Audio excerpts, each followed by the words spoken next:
नमस्कार, मी ममता अवस्थी, सोलापूर शहराची संस्कार भारतीची सोलापूर शहराची रांगोळी विभाग प्रमुख आहे.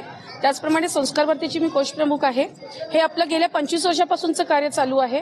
आपण अखंड 3.5 किलोमीटर यामध्ये आपण रांगोळी काढतो. सिद्धरामेश्वरांच्या अक्षता सोहळ्यामध्ये ही आपली रांगोळीची सेवा संस्कार भारतीतर्फे केली जाते. यात किती प्रकारच्या रांगोळी वापरल्या जातात, किती किलो रांगोळी असतात? यामध्ये 1000 किलो रंग असतात आणि 50 पोती रांगोळी असते. बरं, किती जण याच्यात रांगोळीत सहभागी होतात आणि याचा उद्देश काय असतो? यामध्ये 150 कलाकार तर कमीत कमी आपल्या रांगोळीमध्ये सहभागी आहेत.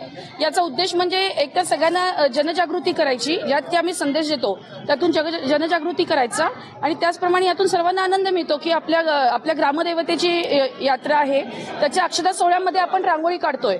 याचा सर्वांना आनंद असतो. त्यामुळे सर्वजण अगदी आनंदाने यामध्ये सहभागी होतात.